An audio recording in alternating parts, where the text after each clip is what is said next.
Muy buenas tardes, bienvenidos a todos a un evento más de la Red Internacional 2. En esta ocasión tenemos una invitada que nos va a dar un tema muy interesante que ya hemos abordado en los diferentes grupos de la Central Gerontológica, como en el grupo de Vanguardia, pero el día de hoy una profesional directa en el área de lenguaje y demás nos va a hablar sobre este tema que ahora voy a mencionar, que es lenguaje, visión del mundo y envejecimiento, por nuestra invitada, la doctora Maribel León. Muy buenas tardes, doctora, ¿cómo está? Muy buenas tardes a Luz y a Luigi por este momento y don Magno que también nos está acompañando. Gracias. Adelante, pues. No, gracias a ti por estar aquí con nosotros. Ahora sí que te cedo la palabra para que puedas empezar a compartirnos todo referente a este tema. Muchas gracias, Luz, por la invitación. Entonces voy a compartir pantalla con ustedes. Un momentito, por favor. Ah, ya. A Ojalá. ver. Un ratito. Ya me estaba yendo a compartir el video. ¿Cómo podemos hacerlo? Puedes, No puedo, me tienen que habilitar. Ah, ya. Ah, sí, pues, si lo puede hacer uno mismo, no hay problema, entonces. A ver.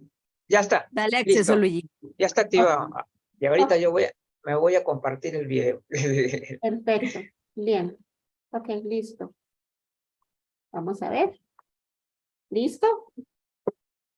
Listo, se ve bien. Perfecto. Muy bien, bueno, muchas gracias a los organizadores y a la Central Gerontológica por esta invitación. Como bien lo dijo Luz, bueno, mi nombre es Maribel León Fernández y como base soy filóloga y lingüista y finalmente pues estaba también me preparé para el campo gerontológico en maestría en gerontología, entonces voy a compartir con ustedes un poco de las dos disciplinas en conjunto, tanto las tres, filología lingüística y la gerontología. Vamos a hablar entonces en esta tarde de lenguaje, visión del mundo y envejecimiento. Para eso vamos a rescatar a algunos teóricos un tanto viejitos, pero muy acertados en sus apreciaciones y en sus teorías al respecto. Aldous Huxley nos mencionaba en una de sus palabras y nos decía que la antigua idea de que las palabras tenían poderes mágicos era falsa, pero que la falsedad no radicaba específicamente en eso, sino que efectivamente en ese poder, un poder mágico, ¿verdad? Que se le daba, pero que las palabras sí tenían un efecto mágico, pero no en el sentido que suponían los magos o la magia, sino que sobre los objetos que trataban ellos de hechizar. Las palabras son mágicas en tanto que la forma, ellas influyen en nuestra mente, influyen en las personas quienes usamos estas palabras. No es tanto que la palabra sea mágica en sí, sino en el hecho de que nosotros las utilizamos y que influyen en nuestra mente y nos van construyendo el mundo que percibimos, el mundo que interpretamos. Entonces, sí, entendiendo esto, no tienen poderes mágicos, sino que son mágicas por la forma como influyen en nuestra mente ¿verdad? Y con las personas que las utilizamos. Vamos a hablar primeramente de la comunicación porque no podemos salirnos de aquí. La comunicación, ¿verdad? No es un proceso exclusivo de las personas. Sabemos que muchos animales se comunican, ¿verdad? Por diferentes formas de comunicación, ¿verdad? Por ejemplo, en el caso del cangrejo violinista, cómo agita sus tenazas para asustar y atraer a las hembras, por ejemplo. Los calamares, ¿verdad? Cómo alteran el color para comunicar su celo, por ejemplo. Las anguilas, la sensibilidad eléctrica que transmiten a través de la percepción de la sensibilidad de ese animal. Las hormigas rojas que con su aguijón liberan un olor para guiarse hacia su nido. También tenemos a las cigüeñas que chocan sus picos como saludo. Tenemos el mono tití con los sonidos por cada uno de los aspectos de sus vidas, ¿verdad? Y los delfines con algunas señales ultrasónicas que ellos mismos iban transmitiéndose sus mensajes. O sea, la comunicación no es exclusiva de la persona, pero sí lo es el lenguaje. Ninguno de los sistemas de comunicación que hemos citado y muchos más que existen, ¿verdad? Pueden, digamos, clasificarse específicamente como lo hace el lenguaje. El lenguaje es distintivo de la comunicación humana. Y esto es importante porque nos empezamos a comunicar por esa necesidad de relacionarnos, pero también de influir en las otras personas. Entonces empezamos a hacer y a construir el lenguaje sabiendo que es una necesidad social, pero a la vez es una necesidad de persuasión, de persuadir a la otra persona de algo que queremos, nosotros necesitamos o bien solamente informar. Entonces, sabiendo esta distinción, ¿verdad? De que hay comunicación a nivel general, pero que la comunicación humana se caracteriza por ese lenguaje, pero que también está asociado a una parte no verbal, que son los gestos, estas gestualidades, esas tonalidades que podemos dar a nuestros mensajes, como decir, por ejemplo, podemos decir qué bien, otro puede decir qué bien, otro puede decir qué bien, ¿verdad? Y así vamos cambiando el tono y así el mensaje que queremos transmitir.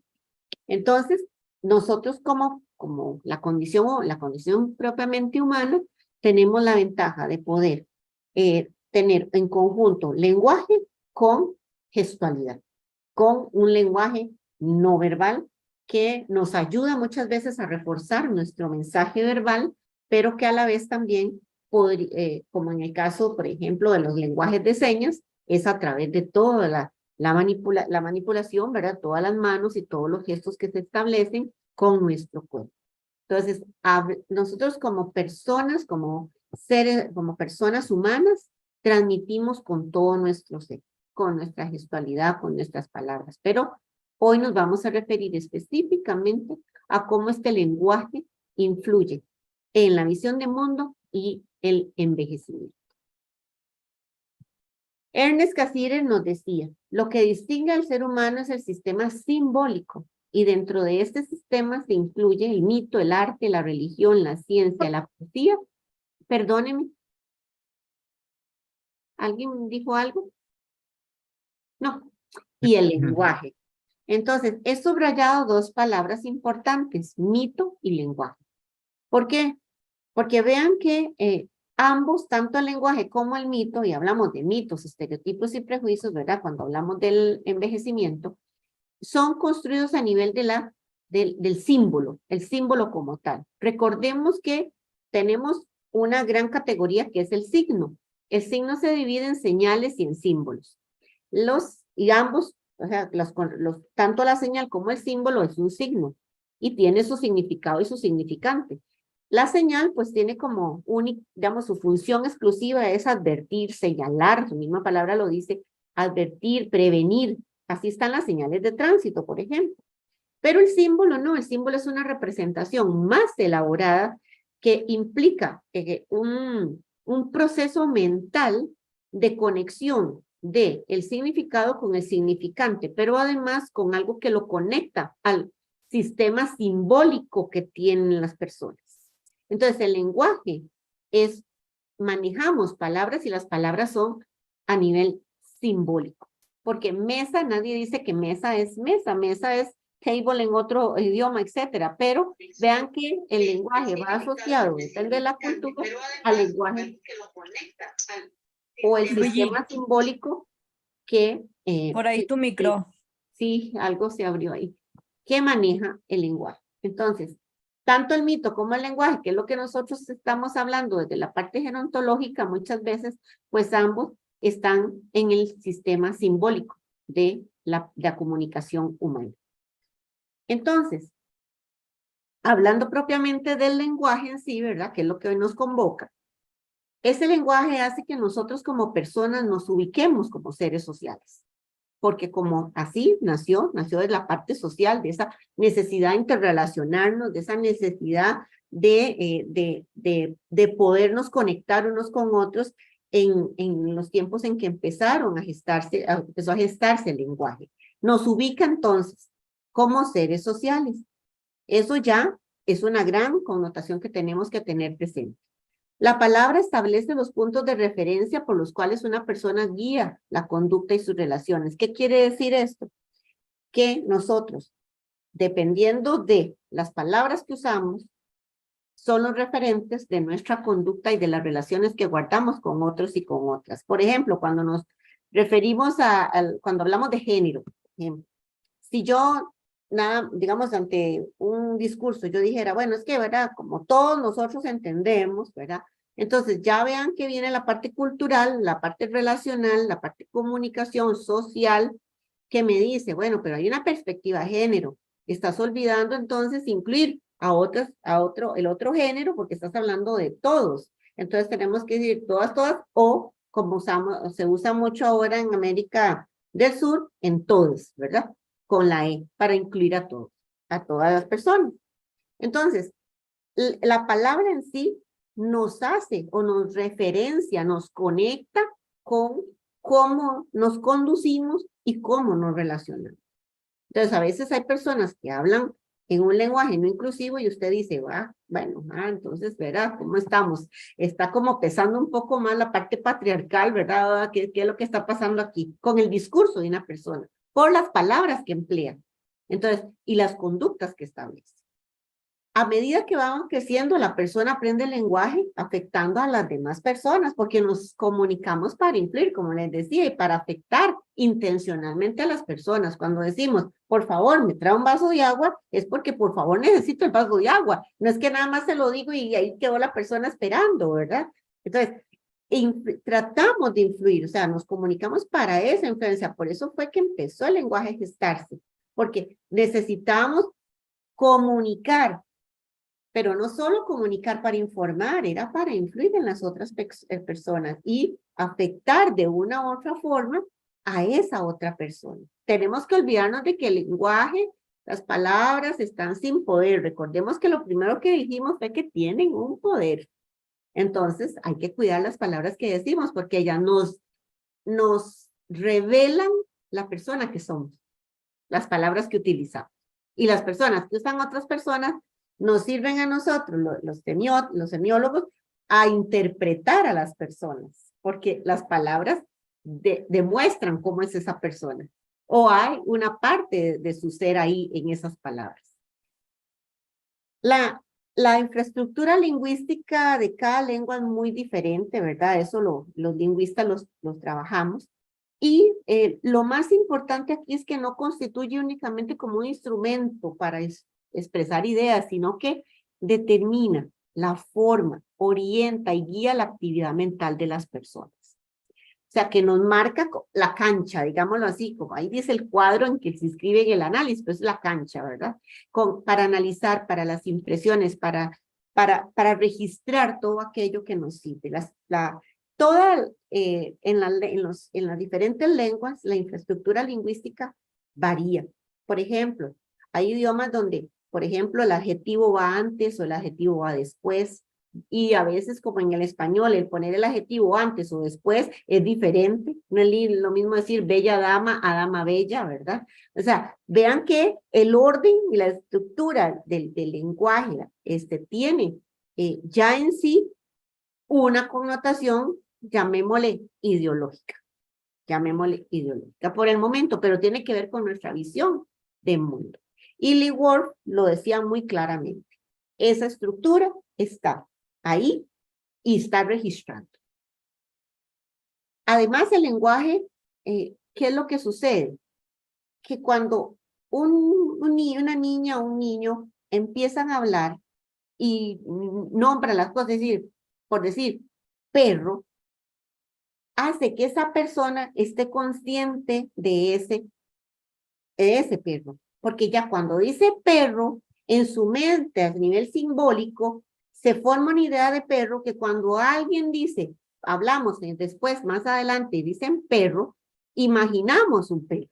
Tenemos la visión del mundo de un perro. El perro puede ser muy peludo, puede ser un poco peludo, puede ser blanco, negro, de colores, color pimienta, cualquiera, pero la palabra en sí nos lleva, nos hace conscientes de esas cosas. El decir mesa me posiciona en el mundo. Me dice el niño, una niña, cuando dice mesa, cuando dice papá, mamá, está haciendo totalmente un proceso simbólico, abstracto de llevar a su mente quién es papá y quién es mamá. Y ya hay una imagen ahí dentro de su cerebro a nivel de quién es papá y quién es mamá. Ahí es donde vamos a ir conectando el asunto de las palabras que usamos en gerontología, porque esas palabras nos van directamente a conectar con una construcción que hemos hecho. Al aprender una lengua, aprendemos relaciones sociales con las cuales vamos a tener la integración de vida, el papel que se le asigna a las palabras. Por eso aquí aprendemos que hay palabras que no decimos en todos los espacios, ¿verdad? Hay palabras que son mal vistas en un espacio, hay palabras que se pueden utilizar, entonces viene el lenguaje cotidiano, el lenguaje culto, ¿verdad? Entonces dice, bueno, ¿cómo voy a hablar? El lenguaje técnico, y nos habla de esas relaciones. Entonces, cuando aprendemos la lengua, aprendemos que, por ejemplo, cuando hay niños y niñas que los papás le dicen, no diga así, diga otra cosa, ¿verdad? Porque dijo una palabra que es castellana, ¿verdad? Pero que es mal vista. Entonces le vuelven y le dicen, no, para que usted sepa, para que no ofenda, para que no vean feo que usted está hablando y habla esas palabras, entonces diga entonces otra palabra, en lugar de la palabra que corresponde, porque los niños son muy claros, muy concisos, muy transparentes. Pero cuando vienen las normas de las relaciones sociales, vienen a incorporar ese elemento de no diga eso porque no vea que lo van a ver feo, van a decir que qué chiquito mal criado, ¿verdad? Entonces no diga esa palabra. Entonces, vean que ya venimos formando esa visión en el niño y la niña. Cuando una persona aprende palabras y estructuras lingüísticas, también aprende cómo su sociedad ha interpretado la realidad, efectivamente. Y aquí yo quiero hacer un paréntesis para entender qué estamos hablando, qué es lo real, qué es la realidad y qué es la visión de mundo. Lo real, digamos que es lo que es. La realidad, la interpretación de lo real, y la visión de mundo es la interpretación de la realidad. Entonces, cuando estamos ante una visión de mundo, estamos ante una reinterpretación de lo que es. Entonces, estamos bastante alejaditos, ¿no?, de lo que realmente es. Por eso nuestra charla llama lenguaje, visión de mundo y el envejecimiento. Porque es cómo hemos interpretado el envejecimiento en la realidad, pero de lo que realmente es. Entonces, lo que es lo real. La realidad es la interpretación de lo real. Y por eso hay tantas realidades como interpretaciones, o sea, cuántas personas hay. Y por eso algunos manejamos una misma interpretación también, pero lo real está alejado de la realidad. Por eso decimos, lo real es solo lo real, pero realidad no es realidad, son realidades. Y esas realidades nos llevan a visiones de mundo todavía más diversas.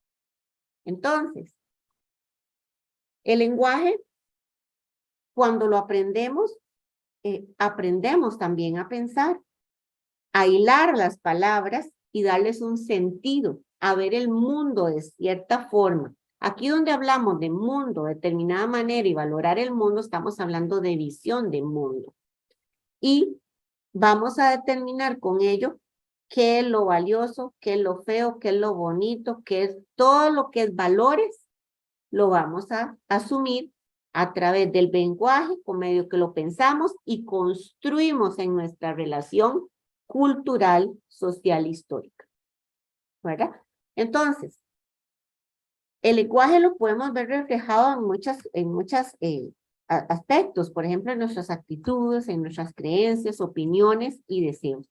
Aquí viene precisamente qué actitudes tenemos ante la edad, qué creencias tenemos sobre el envejecimiento o la vejez, y qué opiniones tenemos sobre el envejecimiento o la vejez, y también qué deseos tenemos como sociedad de esto, qué es lo que la sociedad es lo que desea, qué es lo que el grupo que trata de, desde la hegemonía de traernos con las palabras, porque el lenguaje lo crean las mismas personas y ese poder, la parte hegemónica la maneja muy bien.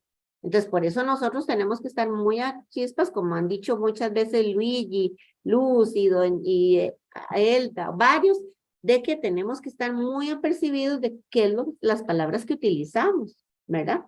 Que Luigi siempre está muy pendiente de esas palabras porque las palabras de verdad nos llevan a registrar en nuestra mente visiones de mundo que muchas veces son falsas creencias y son construcciones erróneas de la realidad o realidades. Cada lenguaje tiene una manera determinada de interpretar y ordenar el universo. Así es, las palabras de los diferentes idiomas nos hablan de cómo esa cultura ordenó su mundo. Vean qué interesante. Dice, bueno, que lleva implícito el sistema de valores, orientar emociones y organizaciones. En Japón, por ejemplo, el japonés no tiene una palabra para menopausia. ¿Por qué? Porque las japonesas no se les va ni se les viene con la menopausia lo que nos viene y nos va a nosotros las latinas. Cuando nos dice menopausia, dice los calores, el otro, no sé qué. Porque lo hemos asociado culturalmente con una falsa creencia, que es menopausia implica el declive, implica las situaciones complicadas, y nos han construido a través de la palabra menopausia una serie, o sea, la palabra menopausia tiene un globo lleno de falsas creencias.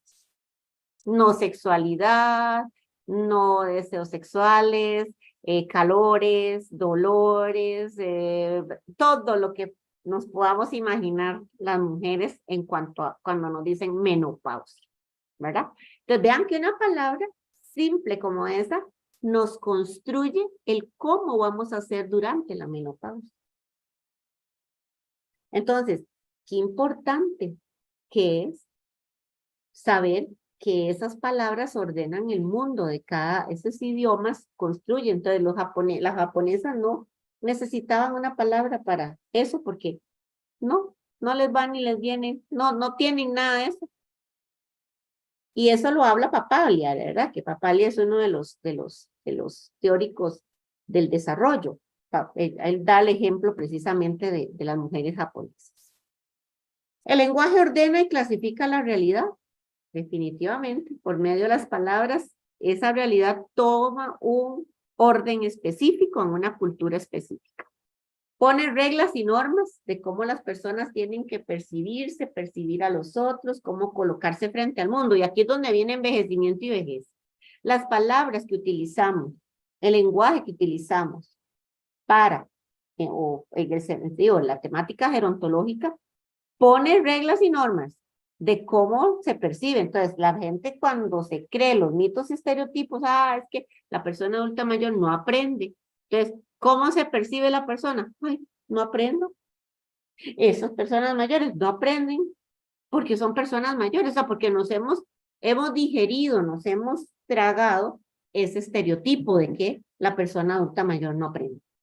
O, por ejemplo, la persona mayor no toma decisiones aceptadas, miles de los estereotipos. Entonces, así, no solo la persona adulta mayor se percibe, sino que también hace que esas palabras hacen que los demás nos perciban.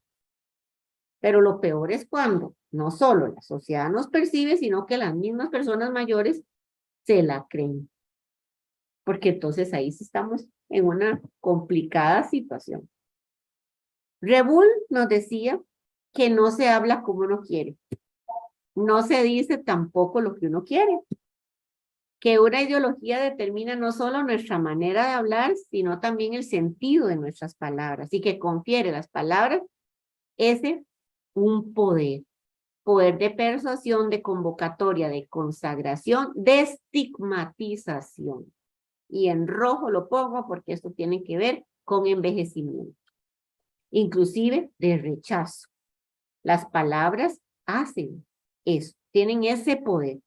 Entonces, por medio de una palabra estigmatizamos a las personas, por medio de las palabras rechazamos a las personas.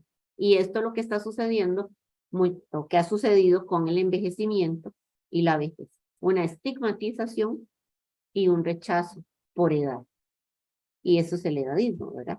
Las palabras tienen un poder interior más fuerte que el de las armas por ser más duradero. O sea, las palabras, a una palabra que le dicen a una persona y llega a sus sentimientos, a sus emociones, son palabras que no se olvidan. Hay palabras que no se pueden olvidar. Si alguien, por ejemplo, no sé, en la vida, digamos, alguien le dijo, tonta, por ejemplo, esa palabra, podría ser que entre amigos, ay, no sea tonto, ¿verdad? Eso suena así, pero si alguien significativo, alguien en un momento dado, un espacio dado, un tiempo dado, te dice tonto, puede ser que esa palabra sea el arma que te mate emocionalmente. Y esto sucede con el envejecimiento y la vejez. Cuando a la gente le dicen, es que usted es un inútil, es que usted como es tal cosa, vaya, esa palabra, usted es un inútil ya, caló más allá en la persona. El lenguaje y la persona mayor. Ya nos acercamos a esta parte donde estamos hablando de que entonces el lenguaje es un sistema simbólico que maneja, que tiene poder, que las palabras tienen poder, que las palabras construyen una visión de mundo. ¿Qué es lo que sucede con las personas mayores? Bueno, se les estigmatiza por medio de palabras y las imágenes que se manejan socialmente de ellas. Por eso aquí se ha hablado mucho en la central y en todos los espacios que la central maneja sobre el poder que tiene ciertas palabras que se manejan y las imágenes que se manejan. Nosotros no podemos hablar de un envejecimiento saludable si ponemos imágenes que llaman a deterioro, por ejemplo. Antes solo lo de mayores eran los bastones, las arrugas, las personas encorvadas. De hecho, ¿verdad? Ese es el estigma que se maneja, las palabras y las imágenes que se manejaban antes. Ahora pues vemos inclusive imágenes de otro tipo, de la gran diversidad de persona adulta mayor que existe, porque existen multiplicidades, o sea, hay una diversidad de personas adultas mayores. No son una población homogénea, es la más heterogénea que hay, porque han vivido mucho tiempo más que otras generaciones y han construido diferentes formas de ser y de comportarse, conductas, etc. Entonces, ¿cuánto cuidado tenemos que tener entonces con las imágenes que hablan, que las imágenes son mensajes, es comunicación, la imagen es comunicación. Y ahí, si yo pongo unas palabras muy bonitas, pero una imagen que es totalmente, me lleva a otra cosa, entonces van a chocar esos mensajes. Entonces, no doy una idea clara de mi mensaje. Yo tengo que saber usar las palabras y las imágenes propias del mensaje que quiero transmitir. Entonces, por eso tenemos que convertirnos en detractores de las imágenes que nos revelan solo el deterioro y nos dejan por fuera también otro tipo de envejecimiento, otro tipo de vejez. Y tenemos que tomar en cuenta también que en las imágenes no se haga costumbre mostrar las imágenes como se está mostrando ahora, yo veo en internet, imágenes de culturas que no son latinas, y son imágenes de otras latitudes, otras culturas, y a nada remiten con los mensajes que tienen con respecto a nuestra América Latina. Nuestra América Latina tiene negros, afrodescendientes, tiene indígenas, personas afrodescendientes, personas indígenas, personas con discapacidad, personas, muchas. Nosotros somos un conglomerado, un continente donde la diversidad es inmensa. Y tenemos entonces que si vamos a transmitir mensajes para nuestra América Latina, igual ser consecuentes con esa diversidad y que aparezcan los afrodescendientes, que aparezcan los indígenas y esos tipos de envejecer que son diferentes en cada uno de los grupos. Entonces, al hacer la conexión entre lo lingüístico y lo social, podemos conferir o algo positivo o algo negativo a las palabras. Por ejemplo, la palabra viejo, anciano, ¿verdad? Actualmente, bueno, el viejo y anciano bíblicamente tuvieron su momento, su espacio y tienen su espacio y su momento ¿verdad? Porque es cultural, es en un tiempo y un espacio específico, que si bien es cierto, hay personas a las que les gusta que les digan viejo, hay personas que les gusta que les digan anciano. ¿Por qué tenemos que llevar el asunto a que no, ay no, viejo y anciano no lo usemos? Hay gente que le gusta, porque es que no vemos la diversidad. Estamos viendo solamente un huequito de la trama. Y tenemos que entender que pueden existir personas a las que les gusta que les digan así. Hay personas de ciertas religiones que prefieren que les digan ancianos. El consejo de ancianos, en los indígenas. Ahí no dicen el consejo personas mayores. Por lo menos en mi país, Costa Rica. Yo sé el consejo de ancianos. El consejo de los viejos. El consejo de los ancianos. Y es el máximo, digamos, jerarquía y toman las decisiones de toda la comunidad indígena. Y eso no quiere decir que ancianos quiera decir que son decrépitos y que no, porque son los que están tomando las decisiones. Pero es que es cultural también. Pero entonces no nos vayamos tampoco a satanizar conceptos o palabras que tenemos que visualizar desde lo cultural. El lenguaje perpetúa los estereotipos acerca del envejecimiento y la vejez, y sí, es a través de las palabras que construimos nuestra visión de mundo. Además, las palabras influyen en las actitudes que tenemos hacia las personas mayores y justifican muchas veces la imagen que tenemos de las personas en nuestra sociedad. Eso es lo que las mantiene. Por eso, imagen va conectada, y si va conectada con la palabra, más rápido hace la construcción mental. Esas normas y reglas que se crean con palabras dictan cómo se envejece, qué se debe sentir y cómo percibirse como mayor. Entonces, ¿cómo envejecer? Y si nos dicen, es que mire, la vejez es lo más terrible, ¿verdad? Ahí ya vamos construyendo en nuestra mente que es terrible y que todo, entonces vamos a ir proyectando la profecía cumplida, ¿verdad? Y vamos a ir a envejecer como nos dicen que tenemos que envejecer, ¿verdad? Y muchas veces es una visión muy deteriorada, que actualmente estamos hablando de un envejecer más positivo, longevo, etcétera, pues es otro discurso que se está gestando también. Igual que se han gestado todos los demás, están gestándose nuevos lenguajes, nuevas formas de comunicación. Evolución en los términos, claro que hemos tenido. Nos han hablado de envejecimiento, por ejemplo, positivo. Primero hablaban de envejecimiento positivo y todo era envejecimiento positivo.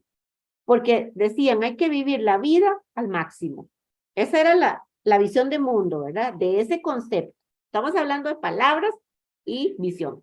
La visión de mundo, cuando se usó envejecimiento positivo, fue vivir la vida al máximo.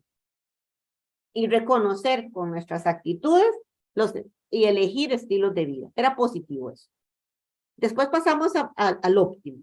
¿Qué nos dijeron con el óptimo? Bueno, que el óptimo implicaba que tuviéramos pocas pérdidas, ¿verdad?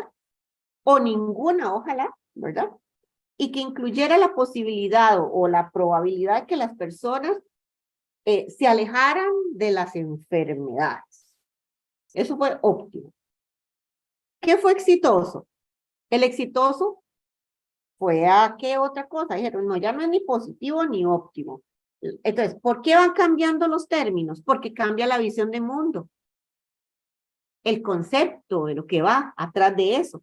Entonces, en el exitoso dijeron, baja probabilidad de enfermarse o de presentar algún tipo de discapacidad, alto funcionamiento cognitivo, ¿verdad? Y físico, y además un alto compromiso con la vida. Eso era exitoso. Exitoso era tener la mente clara, un cuerpo sano, pero además un compromiso con la vida. Y después dijeron, bueno, es que ya no es positivo ni óptimo ahora, ni exitoso. Hablemos de activo, porque empezó a manejarse la palabra participación. Entonces ya no era solo la salud, que nos venía hablando los anteriores, sino que se suma participación, seguridad. Entonces dijeron, ok, entonces eso es activo. Y tiene que ver, inclusive el activo, eso quedaron en 3 pilares ahí, ¿verdad? Después nos pasaron a saludable porque metieron la educación a lo largo de la vida. Entonces ya no eran 3 pilares, eran 4. Ya no era la actividad de la participación, que era lo que se metió ahí, para que la gente estuviera haciendo cosas en comunidad, que la comunidad lo tuviera ahí, ¿verdad? Y que estuvieran presentes y que fueran protagonistas y agentes de cambio. Entonces, pero ahora son 4 patas del pilar saludable, activo y saludable, dijeron. Entonces ahora es, no solo cuidemos de la salud, no solo cuidemos entonces de la parte de participación, de seguridad, sino que también educación a lo largo de la vida, porque empezaron a gestarse todos los conceptos de aprendizaje, universidades para mayores y todas estas cosas. Y entonces pasamos de envejecimiento activo y saludable. Pero nos vamos ahora a hablar de una longevidad activa y saludable, porque ahora ya no es solo envejecer, ahora es longevidad, es mantenerse, ¿verdad? Vivir muchos años más, y entonces tiene que ser activa porque tiene que tener participación y todo lo demás. O sea, los 4 pilares del activo y saludable, pero ahora hablamos de el hecho de que se está viviendo más años, pero que tienen que vivirse más años, pero con salud, no más años sin salud. A eso es lo que vamos. Pero vean que la evolución en los términos ha tenido que ver con la visión del mundo que se ha tenido de lo que se quiere, sea el envejecimiento y la vejez. Entonces, ¿ahora qué queremos? Que la gente, pues como está viviendo más, pues viva activa y saludable. Y se junta todo lo demás. Y pasamos al último, a las palabras con las que denominamos a las personas adultas mayores o las personas mayores. Hablamos de ancianos, que como les digo, pues fue el concepto traído por la parte judeocristiana, ¿verdad? En la Biblia. Gerontes, los gerontes eran los que hablaban en la cultura grecorromana, ¿verdad? El geronte.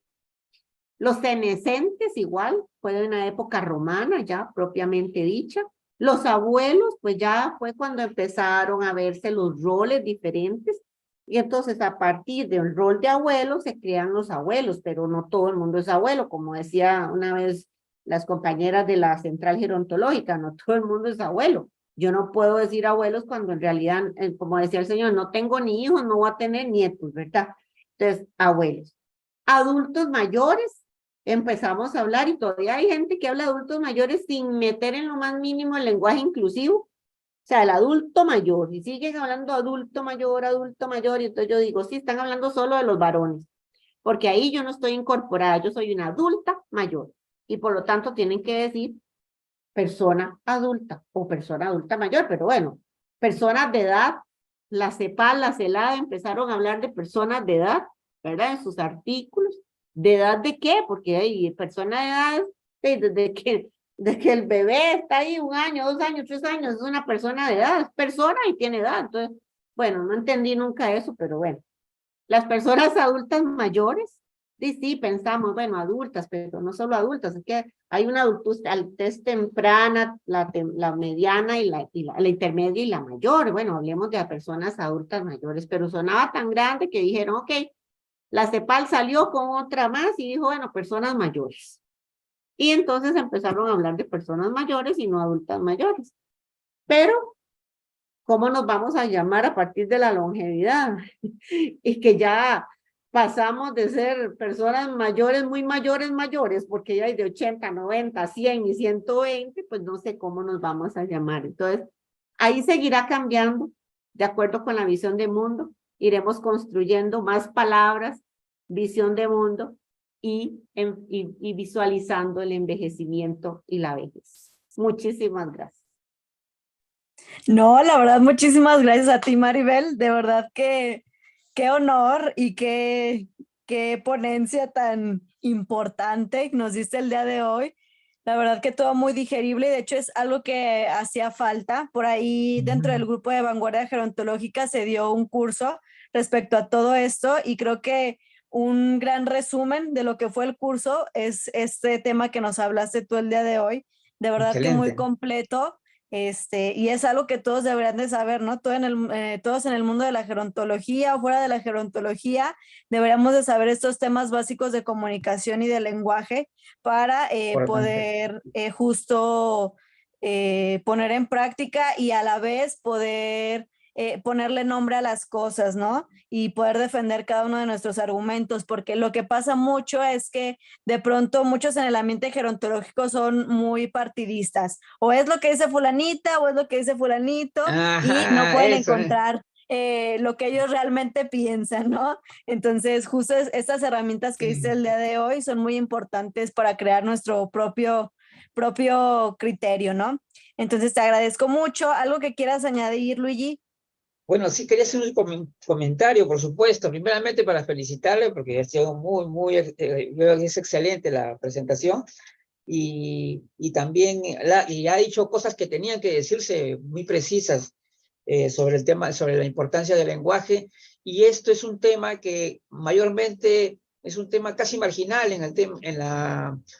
digamos, en el ámbito gerontológico. Muy pocas veces se aborda este tema, es la verdad, muy raro es ver una conferencia que se dedique al tema del lenguaje desde el punto de vista gerontológico. Es bien complicado encontrar. Entonces, una de las cosas que quería preguntar o esperar tu opinión en todo caso, el tema de las traducciones, ¿no? Por ejemplo, cuando una palabra viene pues en un determinado idioma, el problema de la traducción literal es bien serio muchas veces, ¿no? El tema famoso de la connotación, ¿no? O sea, a la hora que tú traduces esa palabra, el resultado es una palabra que en nuestro idioma, por ejemplo, es un término edadista, coloquial, o sea, de lo más bajo que puede haber, ¿ya? Pero, pero debido a que esa propuesta ha sido hecha por una persona que es de otro idioma, pues francés, ¿sabes? Como ocurrió, y lo voy a tener que decir aquí, el tema de los vejeces, ¿no? Ese tema fue propuesto por un francés, ¿no? Entonces, fue por un francés, y por lo tanto estamos hablando de una palabra francesa. Entonces, pero el problema era, cuando tú traducías eso, entonces te daba un resultado que muy diferente. Entonces, si tú te ponías a estudiar este término, te vas a encontrar con decenas o cientos de pruebas de su origen, de esa palabra. La palabra esta no es una palabra adecuada para la gerontología, sino por el contrario, es un término muy coloquial y además edadista todavía. No solamente es coloquial, es además edadista, que es lo peor. ¿A qué se refieren eso? A achaques, a manías propias de los viejos. Eso es lo que significa realmente, según la Real Academia Española. Entonces, la postura que tenemos desde Vanguardia Gerontológica es tratar de que el lenguaje debería apuntar en el gerontológico a ser más preciso, ¿no? Más exacto. O sea, no utilizar tanto términos ambiguos, ¿no? Por ejemplo, si bien es cierto, viejo es un término bien recibido en algunos países y donde de hecho ya está legitimado en muchos países, sin embargo, la palabra significa muchas cosas, ¿no? O sea, tiene varios significados diversos, incluso en unos peyorativos.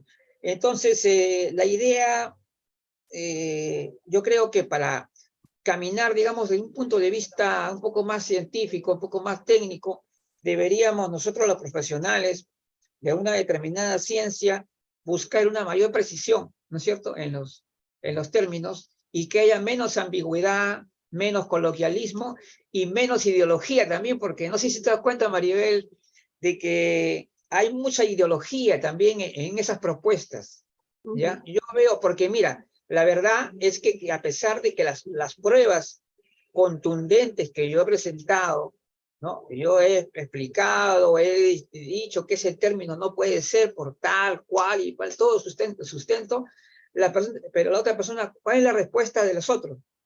La respuesta es que es necesario. O sea, esa es su respuesta.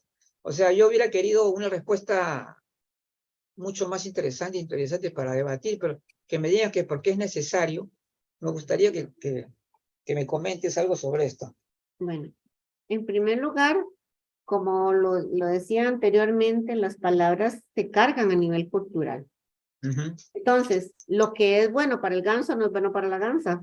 O sea, una cosa es el ambiente, por eso hablaba yo de Latinoamérica, ¿verdad? Nuestra Latinoamérica. Sí. Y de esas imágenes que que quieren promover en Latinoamérica de personas que no son latinoamericanas y quieren que seamos como ellos, ¿verdad? Portando lo Exacto. blanco, lo anglosajón, ¿verdad? Y olvidando que somos indígenas, afrodescendientes y de todo tenemos una mezcla nosotros los latinos, ¿verdad? Porque ha sido como todo el mundo en todo esto. Pero, ¿qué es a lo que voy yo con esto?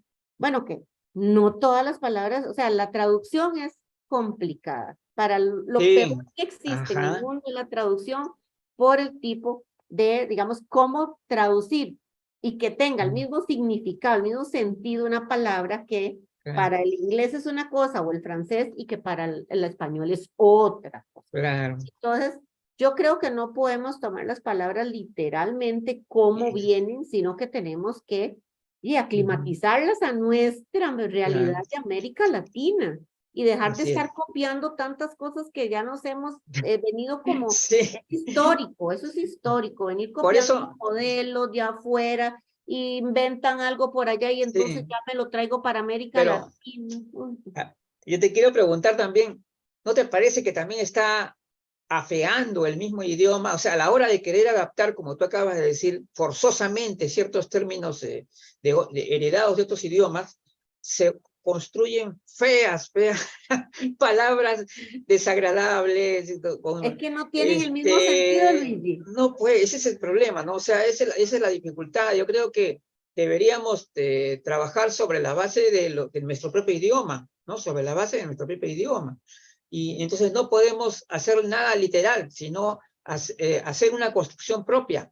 Eso es lo que yo estoy pensando. Claro, Para que no ocurra este tipo de cosas que en francés pueden sonar muy bonito, pero en el español no. Y también, como te oí claro, escuchar, yo te escuché a vos decir algo muy importante, sí. fue que en este uso de vejeces, en el caso de este término, ¿verdad? Que pues en español tiene un significado. Y ese Claro, significado lo hemos construido, como les dije en esta disertación, lo hemos ido construyendo el concepto con un poder específico. Las vejeces como cosas deterioradas, como cosas de sí, ese tipo, lo hemos ido asumiendo con al aprender la palabra le aprendemos la carga que tiene. Y la carga que tiene en América Latina tal vez no sea la misma carga que tiene para un francés o para un norteamericano en su claro, idioma. En su claro, en su entonces, idioma. olvidémonos de, vea, la cosa no se trata aquí de términos o no términos, aquí se trata de visiones de mundo.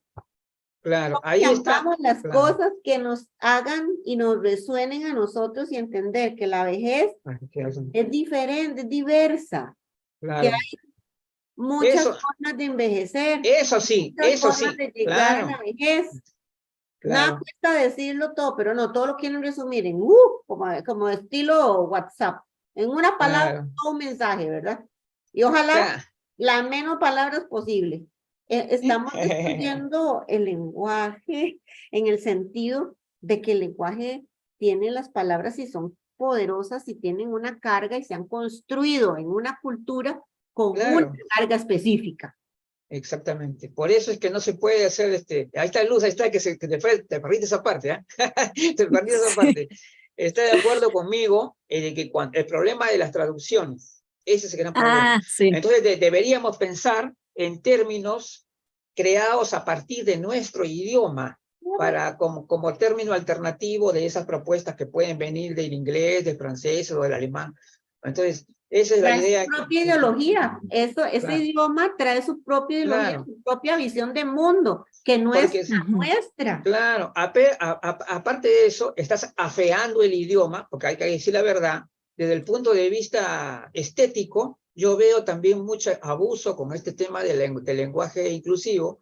No digo que esté mal el lenguaje inclusivo de por sí, yo no voy a condenar al lenguaje inclusivo, pero hay muchos excesos ya, en que ya la fluidez de la comunicación ya se altera ya, cuando hay demasiados artículos de por medio, Luz, que los y no sé cuánto, y a cada rato ya realmente ya es una manera de entorpecer la fluidez, ¿no?, de la comunicación.